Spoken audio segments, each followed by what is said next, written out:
You're listening to Sustainably Geeky, the podcast for everyday environmentalists. Hi, you're listening to Sustainably Geeky, episode 72.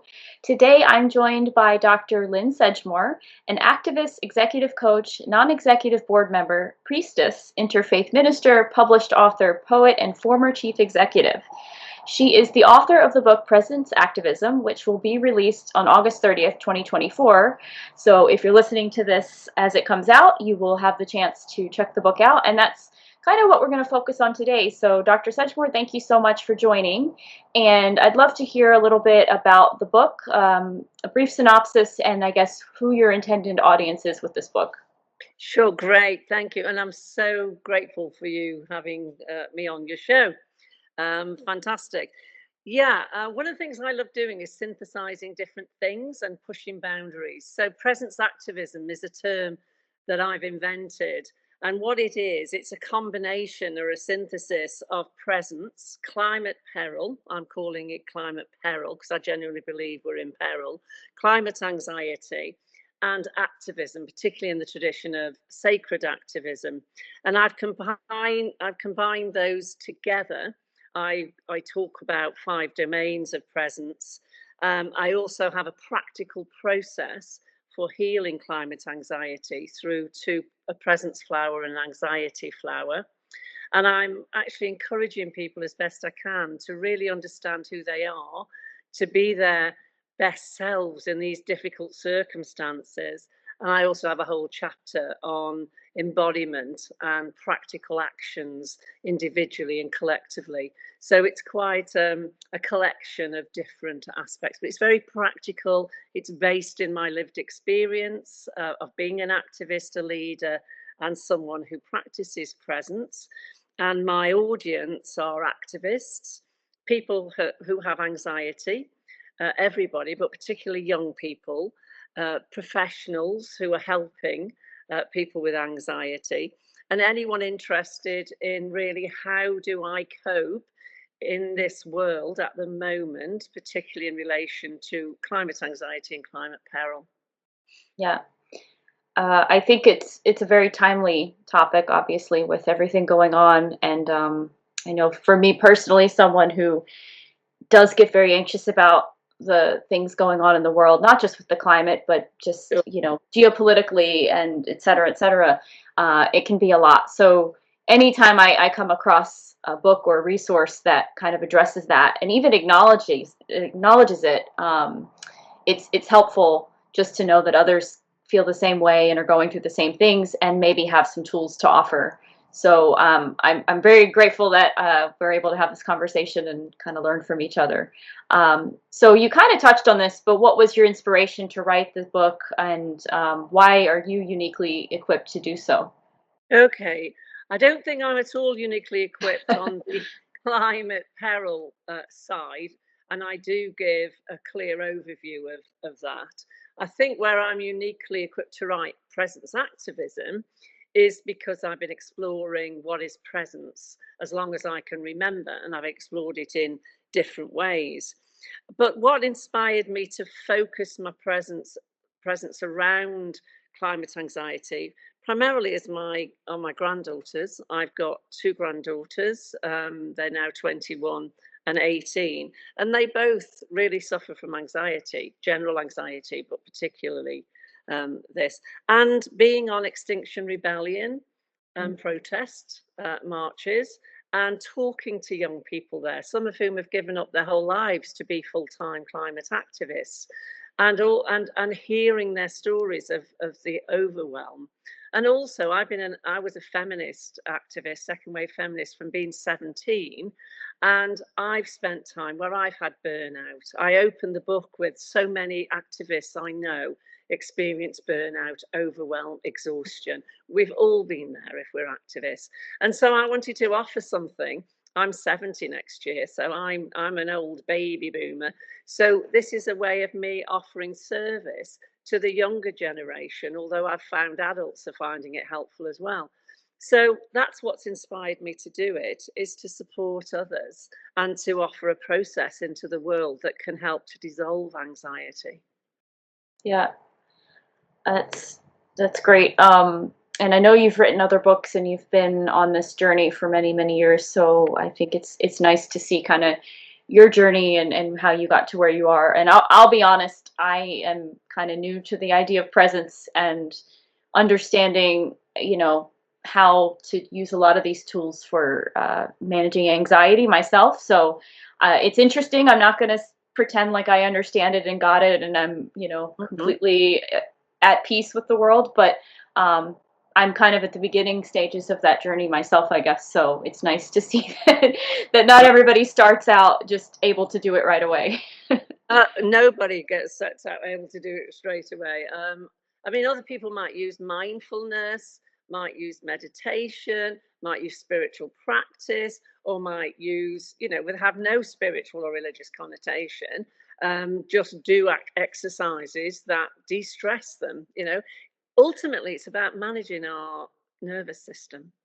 And the kinds of practices that I'm talking about help to regulate our nervous system, whether you have any belief system or transpersonal experience around it, doesn't matter. All that matters is we learn to regulate our nervous system in a way that calms us into equanimity with whatever's going on. And I'll tell you a story. The first time I sat on the cushion to meditate, I was in my early 20s. I sat there and I thought, I must have been here ages. Right, I've been here ages. And I looked at my watch and I've been 2 minutes. Oh, God. Well, now I can sit in presence or meditation for hours on end, or, do silent meditation. But nobody, very few of us. It's very simple in a way, but it takes practice. Mm-hmm. Presence can only be experienced in this present moment, and it does require practice, and then it can go beyond practice. It can be spontaneous, but yeah. Well, I'm glad I'm not the only one, and I'm still struggling with the meditation thing myself, but we will save that for another day. So as you've mentioned, Presence Activism offers readers a comprehensive overview of the challenges facing many climate activists and offers a way to address these challenges using presence. So what is presence? Like, what would you define presence as? Yeah. Okay. I've got a whole chapter on this. And this is like the core of it for me, because this is my soul book. This is the book I needed to write, actually. I'm halfway through another one, but this is like my soul book. Presence is something we can only experience here now, and different people experience it in different ways. I am not trying to tell anybody how to experience presence.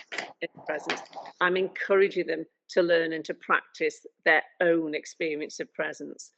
What I've done, which I've been told is a useful contribution to the field, is defined presence within personal presence. So what's the impact I have on you? Presence literally means in front of you, something that's here, that's literally present. So we can affect other people purely by our presence. And I have a section on presence transmission. You think of those people that they just affect you. Just by being there, by them being in the room with you or near you. Professional presence, and for many leaders, charisma and their presence. People trust them, people resonate with them. So that's another way of looking at presence. And then I also look at transpersonal presence. For some people, they feel a presence of something there that's bigger than themselves, beyond themselves. And some interpret that within a religious or a spiritual framework, but it's something bigger than yourself. It can involve awe and wonder, and I talk about nature presence in there as well. What happens to you when you just go beyond yourself? And you can do it in sport or anything, but most people, when I have conversations with them about, have you ever had an experience where you've gone beyond yourself or outside yourself, I say 10 out of 10 people have had some kind of experience. And nature presence, a lot of people experience it in nature, that's something bigger than them, and they just rise above and beyond.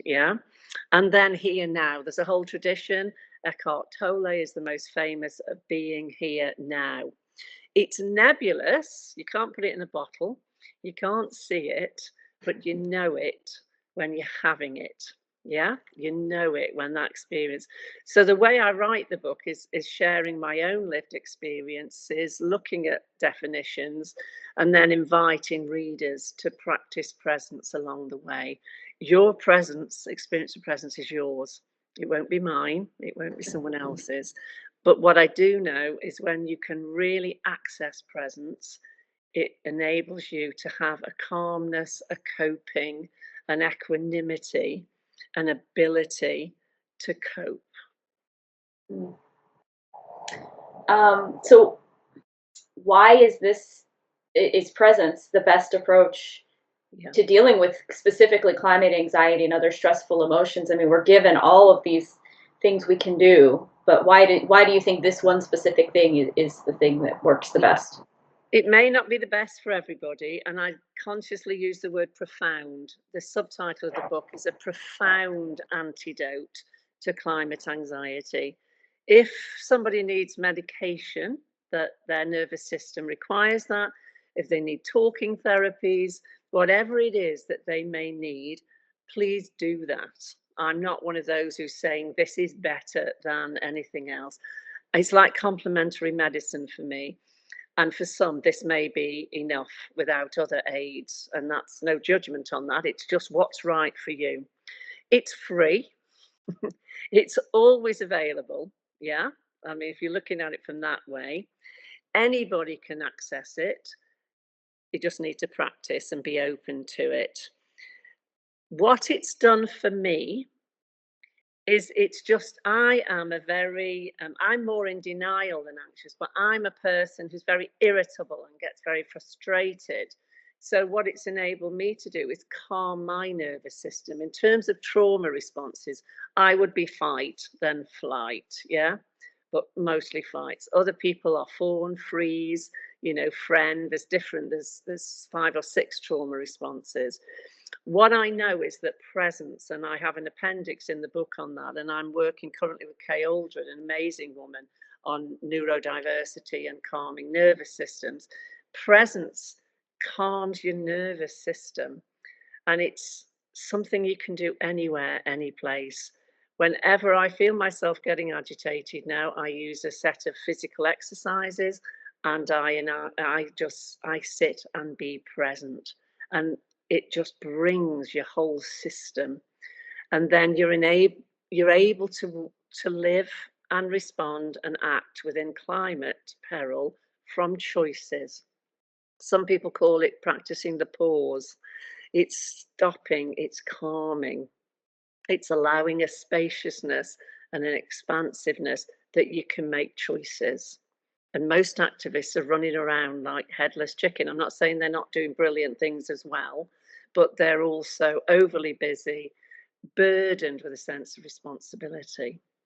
Yeah, all of those things. And there becomes a racing in us, a racing or a complete collapse. Yeah, so it's to be able to find your own sweet spot without overwhelm, without overdoing. Another title for this book could have been Doing Through Being. Yeah. So it's kind of just stepping away to give yourself perspective in a way. Like, I know when I get overwhelmed with a problem, or even like writing a paper and trying to figure out the right wording, if I sit on it and stare at it too long, I'll get worse. But if I walk away and like calm myself and let myself kind of think about other things and come back to it, then I have a better perspective, I guess. Is that kind of... That's exactly what it is. I think what presence helps you to do is to empty your mind rather than to fill it with something else. But for some of us, that works. Yeah. Mhm. So, Yeah. but that's exactly it. You've caught the nub of it. It's so how do I? It's a bit like I'm not staying on that wheel. I'm not rushing. I'm not caught. I'm an obsessive. I can find myself that I just keep Yeah. adding. So I've had to learn ways where I can step out. And I used to just go and find something else to obsess with. But now it's like I stop obsessing and the Yeah. obsessing fades. There's something in what I'm trying to help people to do. It's not pushing and pulling and fighting things. It's dissolving and allowing and letting go of. and I talk about these different essences that come up, because underneath anxiety, and these essences, and that's what my flowers are around, is equanimity and calm and peace. That if we allow ourselves to access that, they are accessible. Yeah.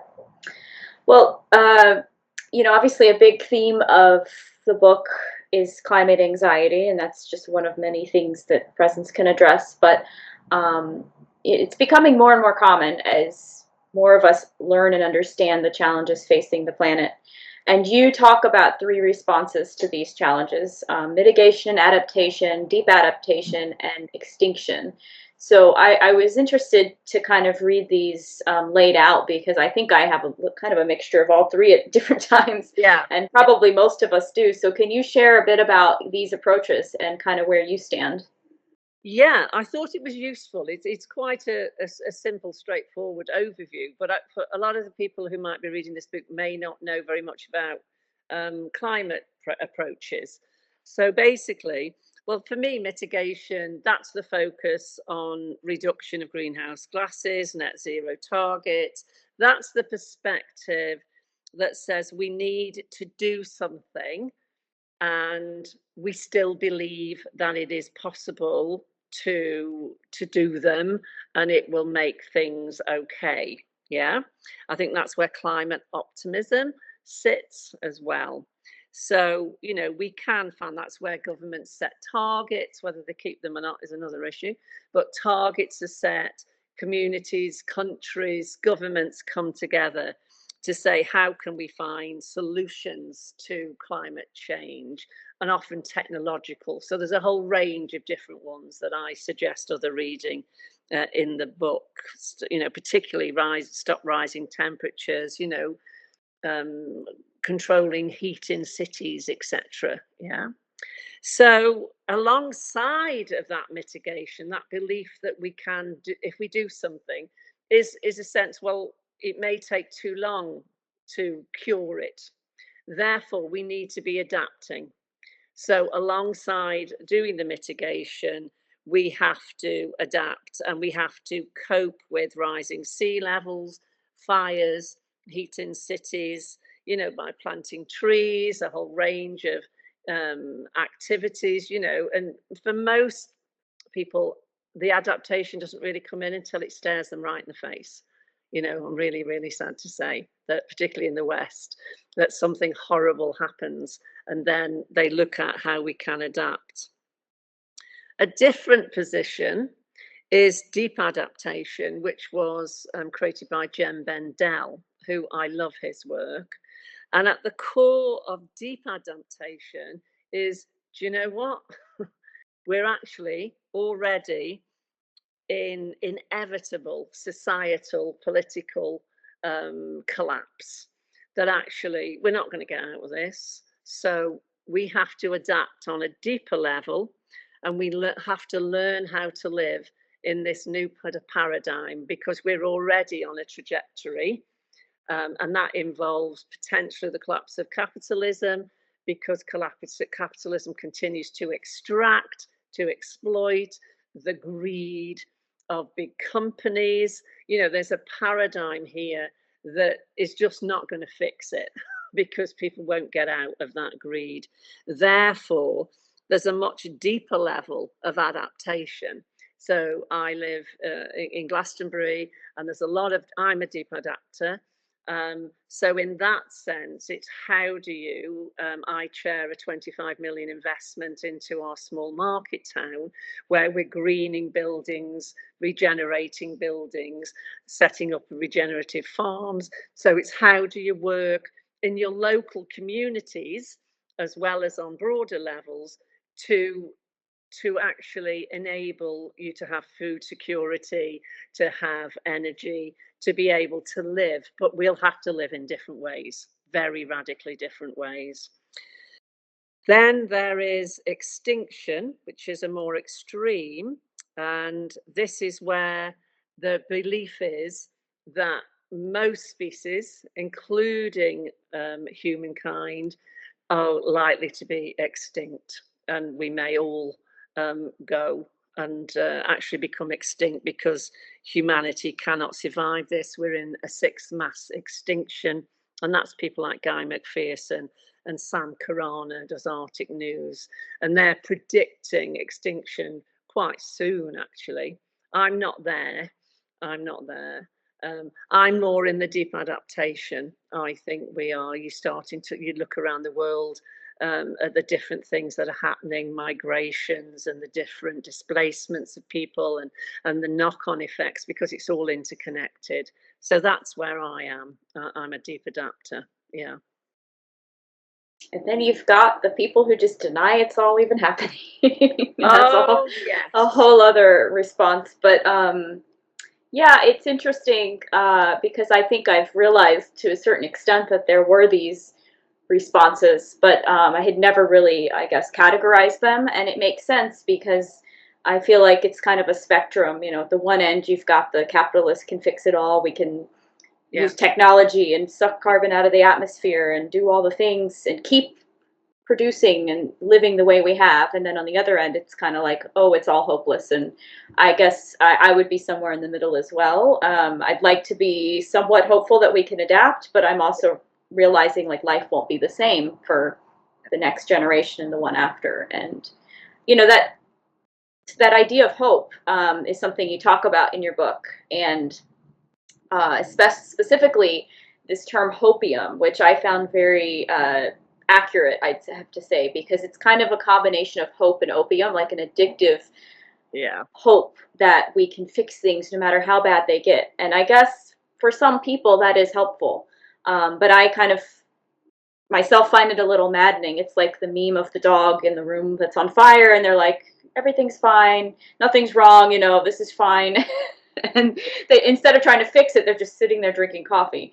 And to me, that's just kind of like a type of toxic positivity or willful ignorance that isn't productive.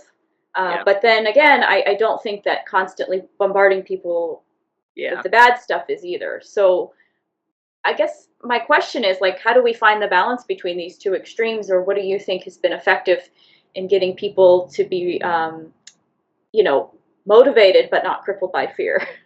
Yeah, a brilliant question. And I really enjoyed exploring hope. Yeah. In some of the communities I'm involved in, spiritual-based communities, this is what we call spiritual bypassing as well, where people go to, no, it's fine. You just, you know, it's an illusion. It's not there really, you know. So, well, hopium, it's really interesting. And I've, until a few years ago, I've always called myself a pathological optimist. So actually, I was probably hooked on opium, actually, in many ways. And I was a chief exec for 17 years. And one of the only time you ever find me using a military quote was Napoleon, if it was or not. Leaders are dealers in hope, you know. So I was definitely, and probably very irritating to some people when I think back, but full of optimism, etc., etc. So writing this book, and I was more of a denier. I wasn't a climate denier. I would go into denial, and just I can't even think about it. So writing this book was really painful for me. It really rattled and shook me like no other book has, that part of the book anyway. And I came across different terms of hope as well. There's hopium. There's also false hope. That is talked about, and climate optimism, and I'll explore. And I have a huge respect for the climate optimists, because they're saying, yes, it's here, but it's almost like they're in mitigation and adaptation, and we believe we can do something, therefore let's do whatever it is. And I think if I was younger, I would be there.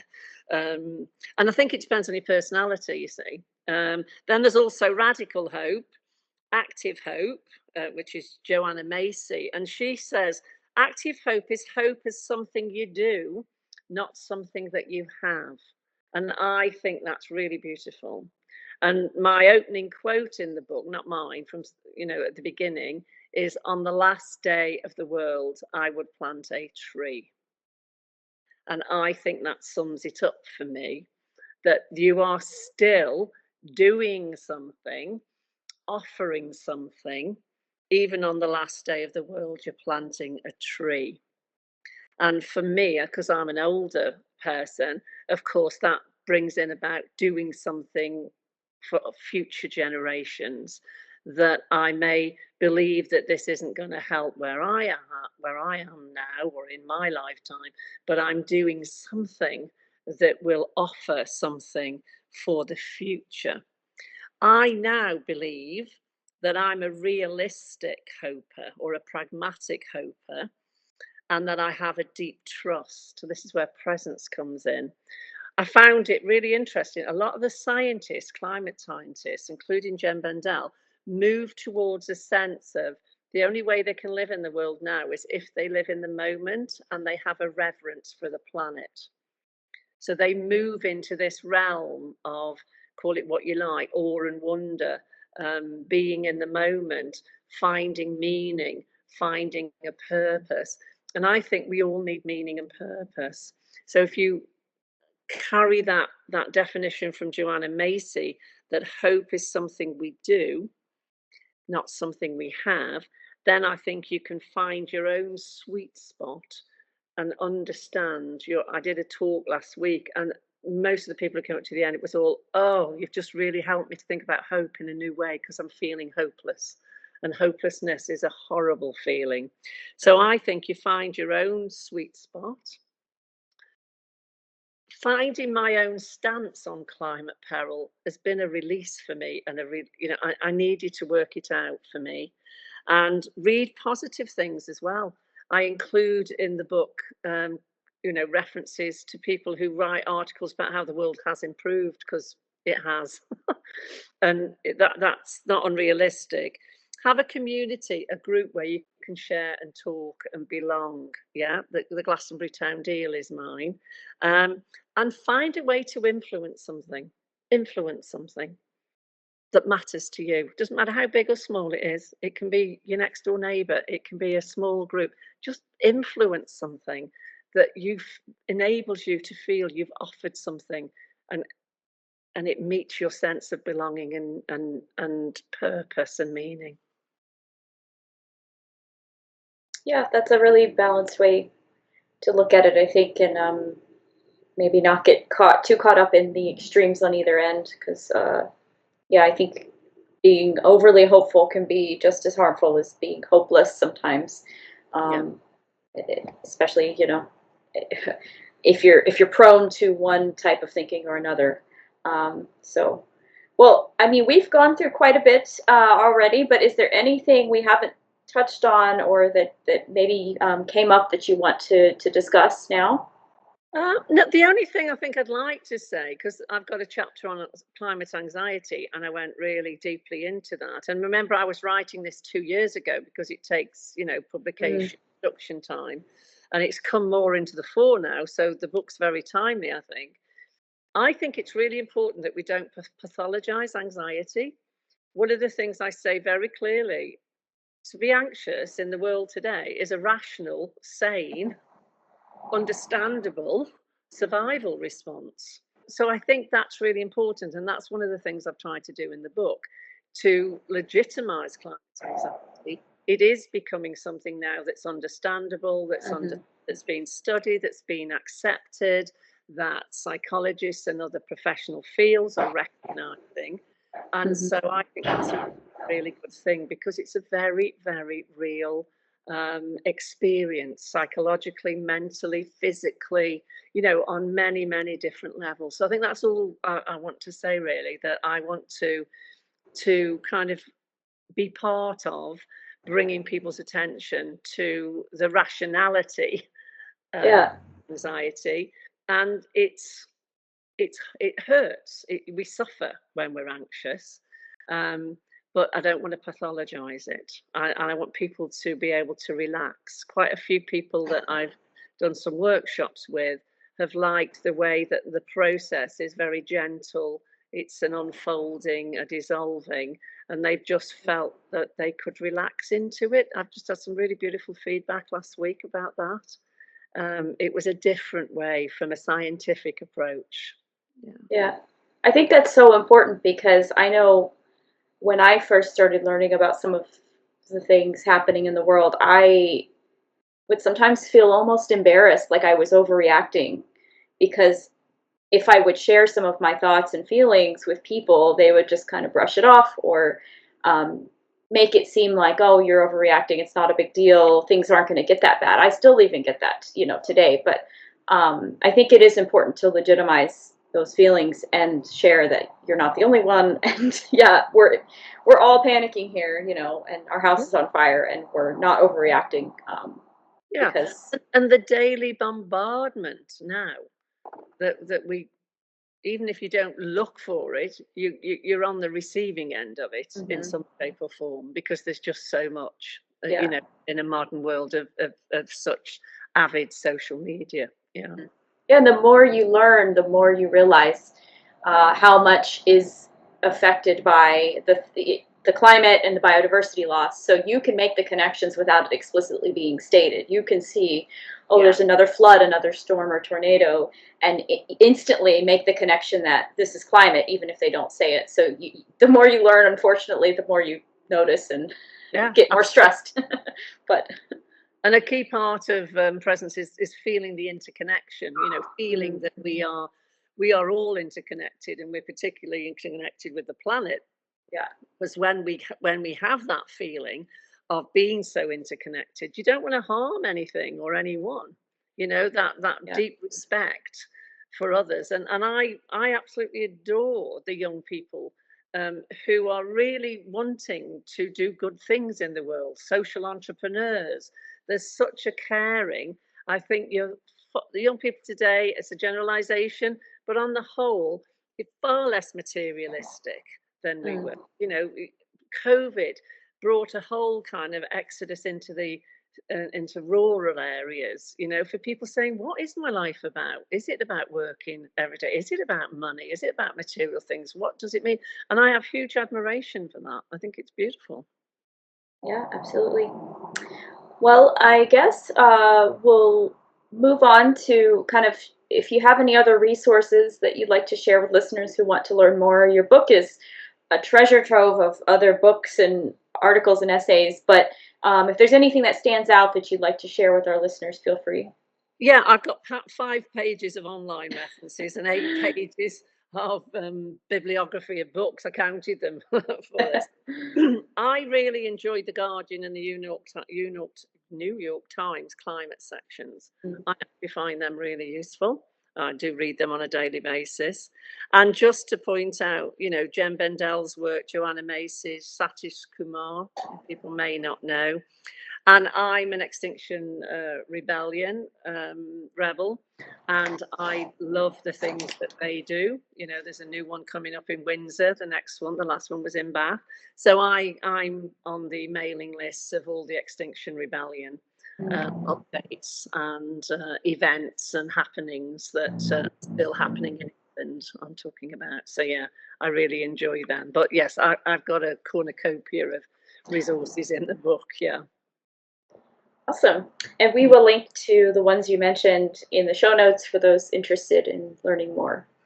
I guess we'll go ahead and shift to our green life hack. And if you would like to start and just share one thing that listeners can do to live more sustainably, or maybe help them in their climate journey. I've got loads of suggestions in my chapter, but I've chosen rewilding.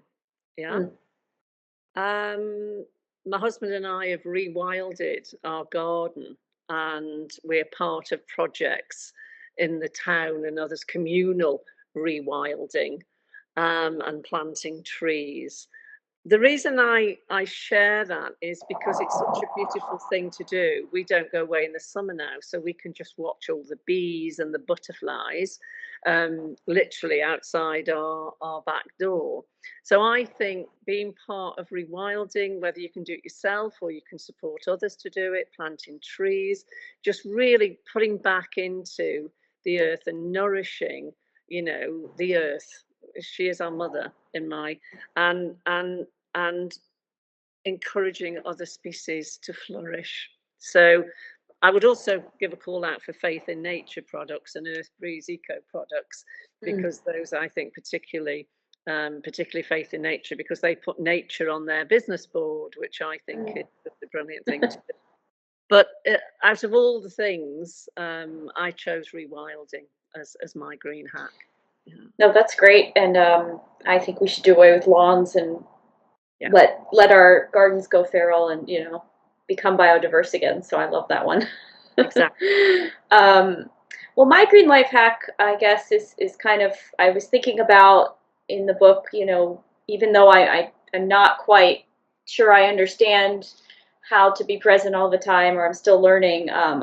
One thing that did stand out to me was the place that I do feel the most present or connected is when I'm out in nature, either hiking or walking or just you know, in unexpected places. I could be in the city, but walking along the canal and seeing an animal do something funny, or just noticing a moment. So I think for me, I was thinking about how can I, you know, make those connections in the places that I know already work, and maybe that will help me get to the other places.